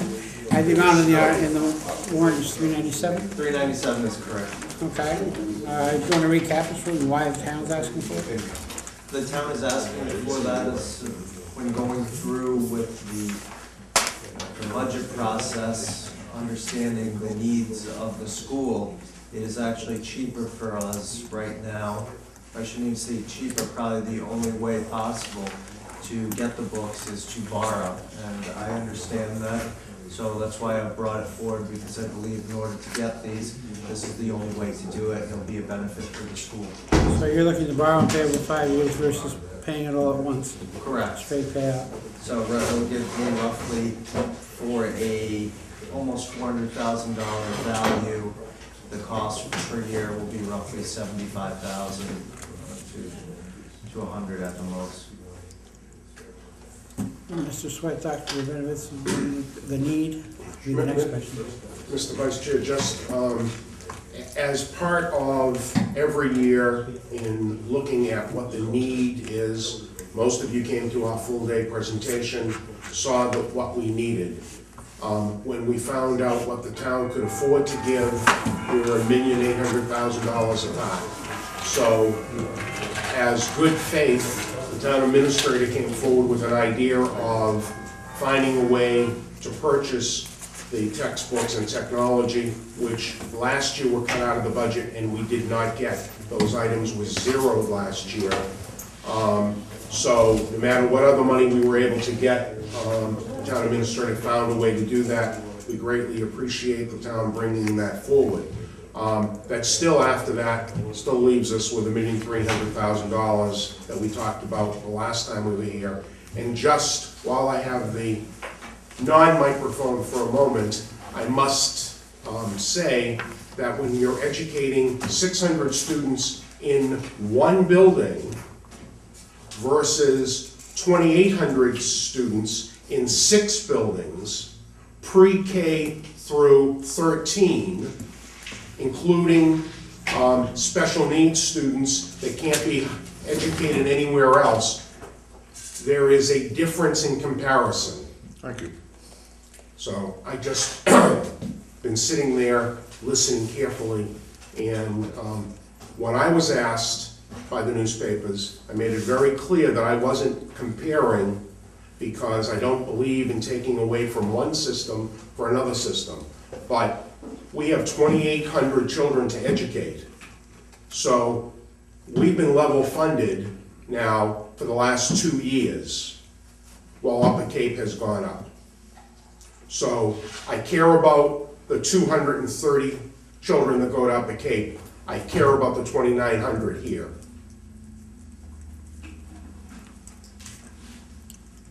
You want me to address that? Pardon? Can I say something? Sure. That's very nice, actually.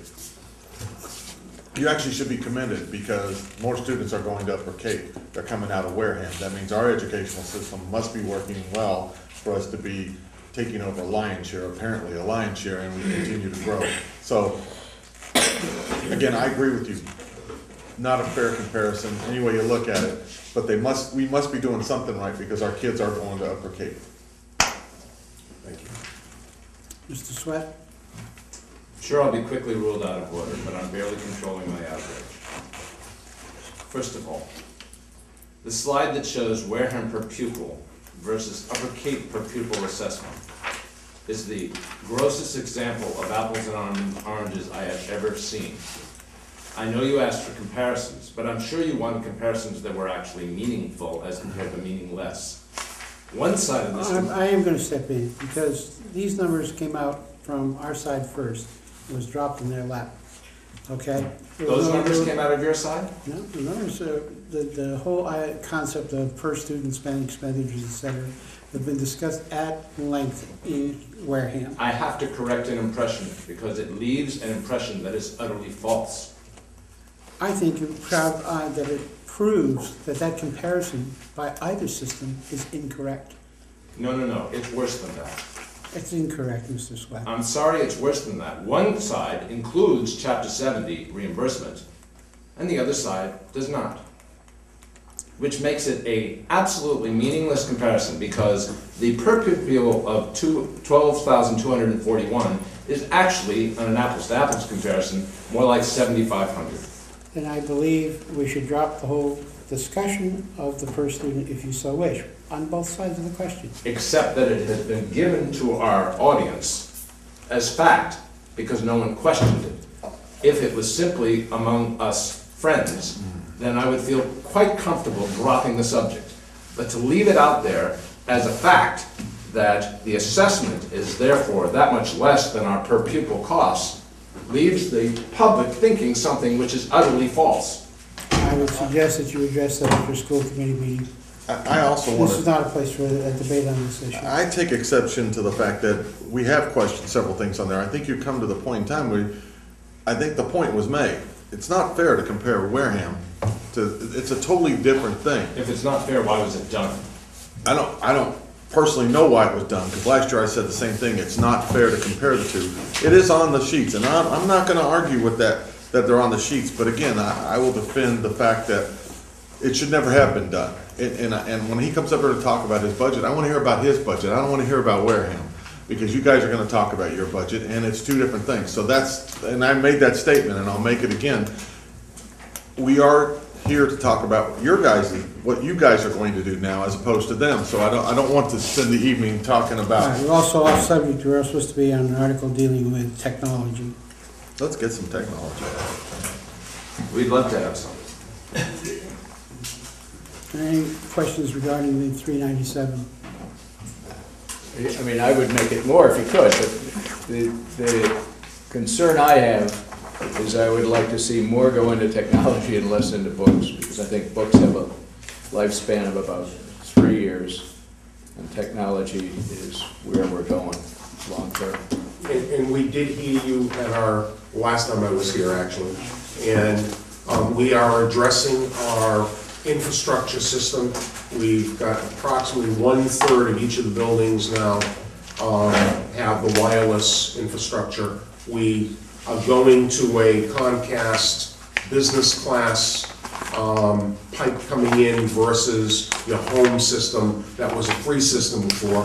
Unfortunately, it's a budget expense, but we have to because the new assessments that are coming down called Park that will be happening in 214-15 calls for one whole class of students. That means at the middle school, 225 children have to be on a device like this to take their assessment.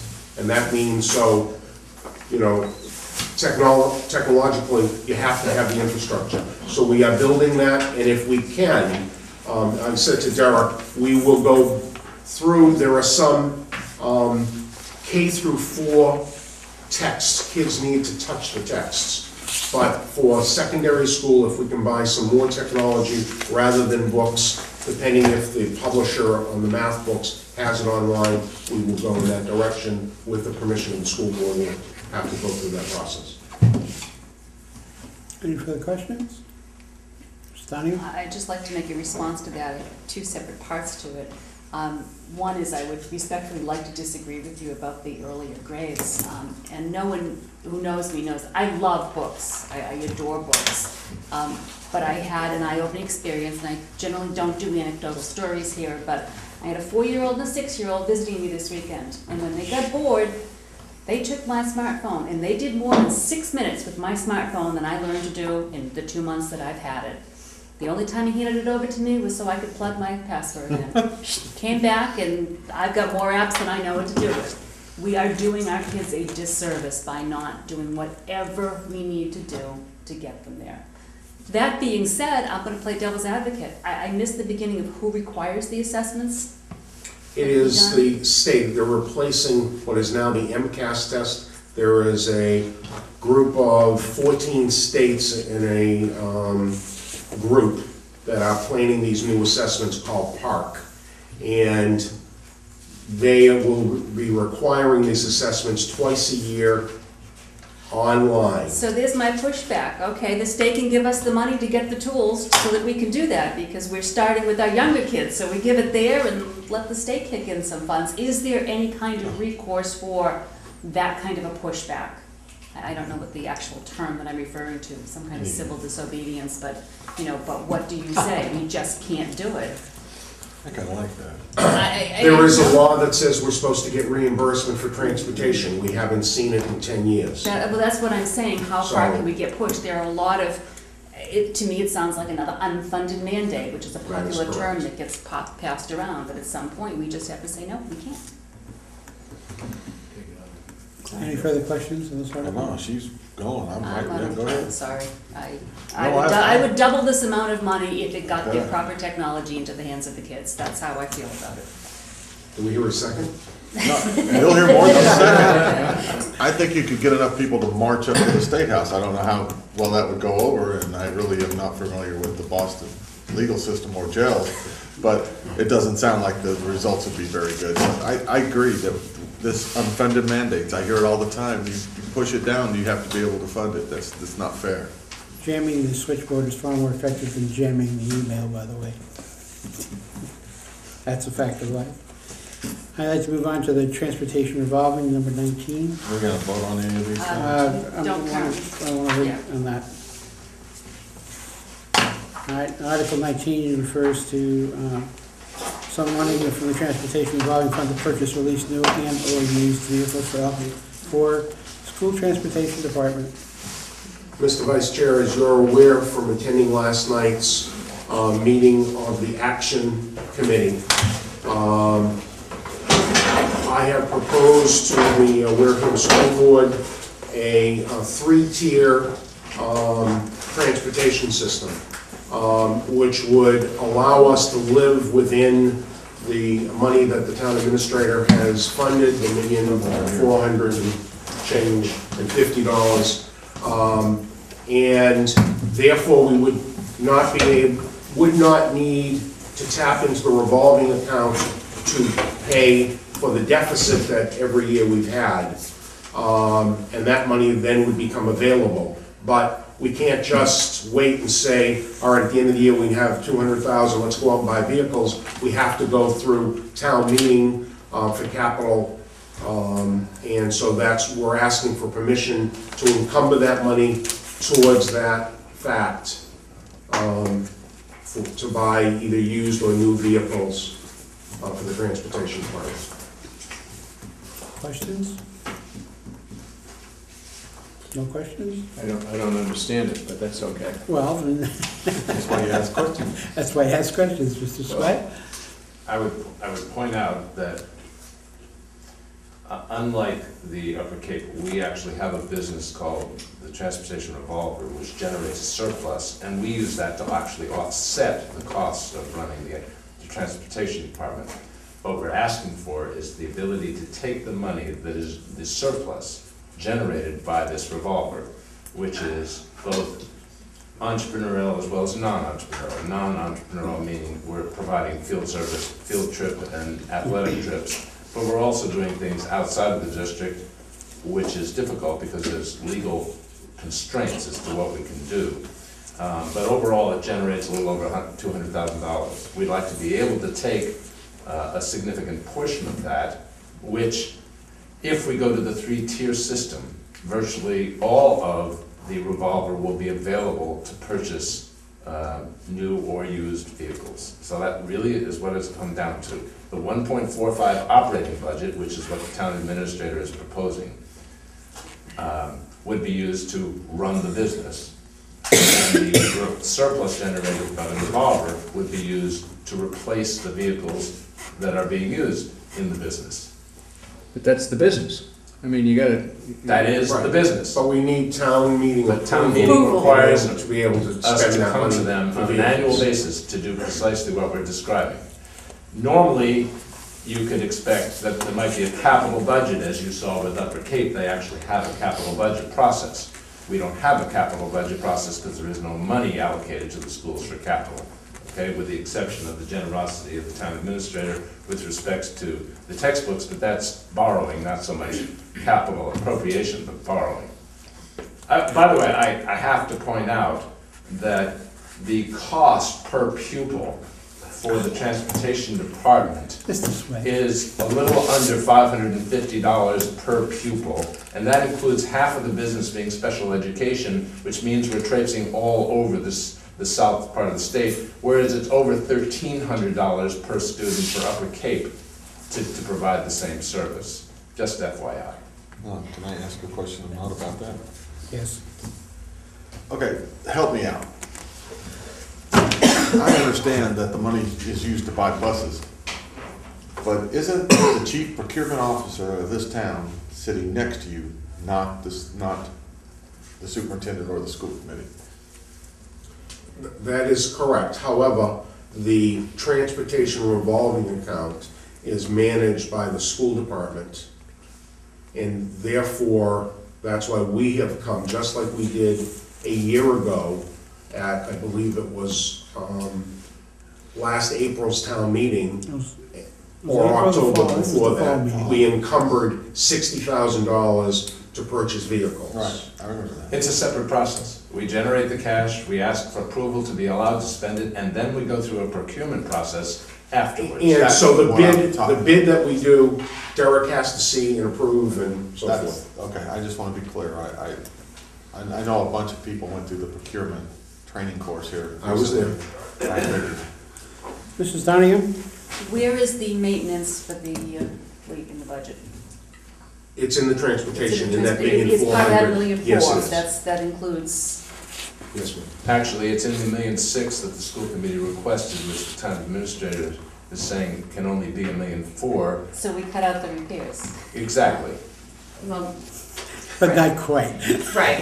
And what I'd say is that going from a 2-tier system to a 3-tier system, and if anyone watched the last meeting when we discussed this, it is a reduction in services. The school committee had to vote on a reduction of services when it came to the transportation of the children in our town, and that is a direct, that's directly attributed to the reduction. Could you briefly describe the 3-tier system? Let me just correct one thing. We actually did not vote on this reduction of services yet. Yeah, now we have. So, currently, we have 2 tiers. Our high school and middle school students are picked up together on the same vehicles, and they're dropped off anywhere between 7:25 and 7:35 in the morning.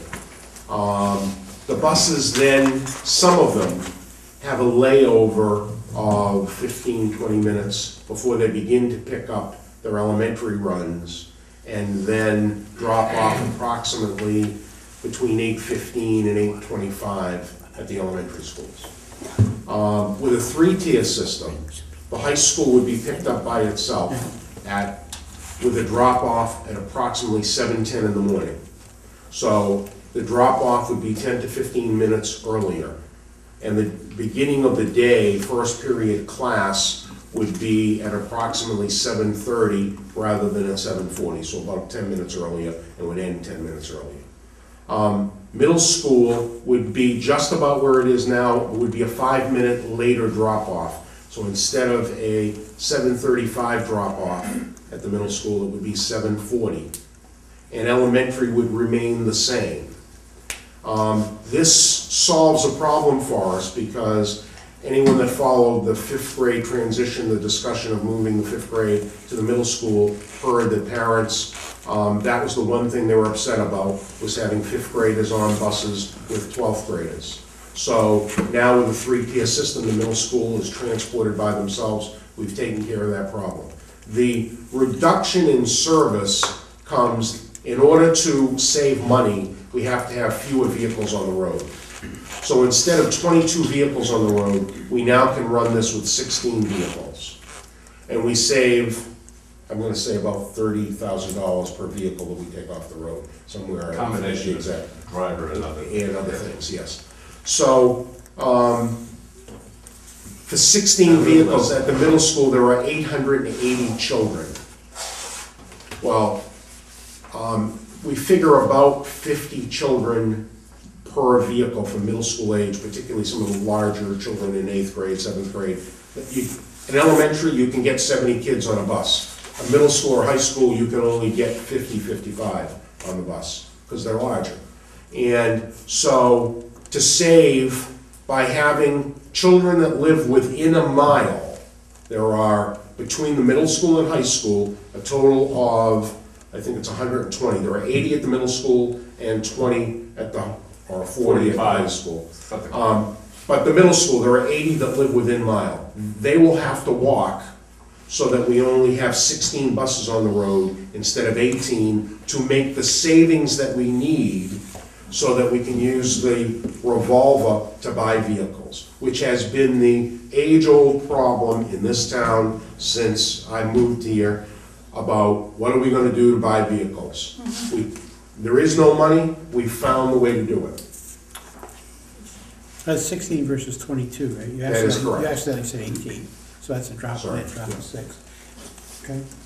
Maybe I'm old, but it wasn't that long ago that we used to do that anyways, didn't we?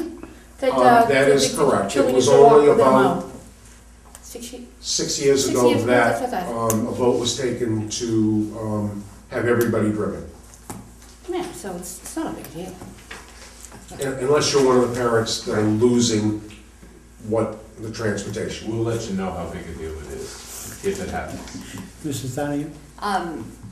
It's all uphill. Have you considered, is it appropriate to issue parking passes for those kids that drive themselves and park their vehicles? We do, we already do that at the high school.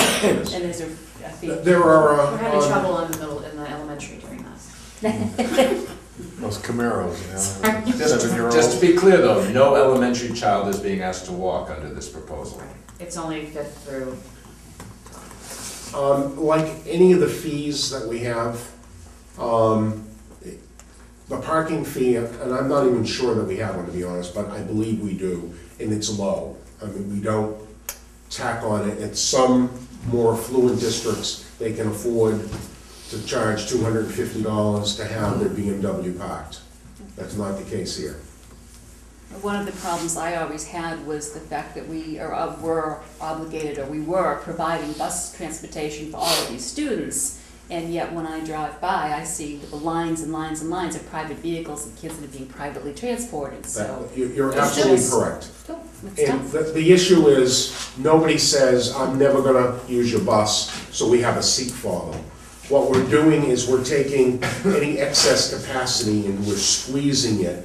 And we will look after a month or two and do the survey, find out how many seats we have available, and if there are hardships for some families, there are a safety concern about a house that people have to walk by, we may be able to help people out.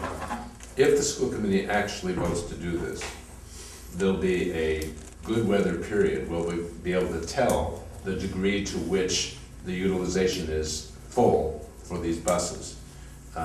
So that by the time the weather turns bad, we may be able to actually cut it to a half a mile, for example. But that's up in the air, we just don't know the answer to that question, and furthermore, the school committee hasn't voted to do it. Anything I've read is that the high school students are slow starters. And the trend is to start the day later and end it later for high school students. You're doing the reverse.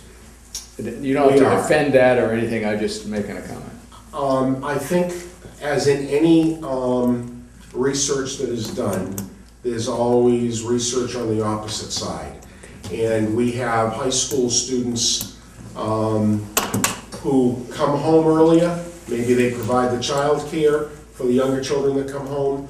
We have children involved in sports activities after school that can get started earlier, as well as children who work every day after school.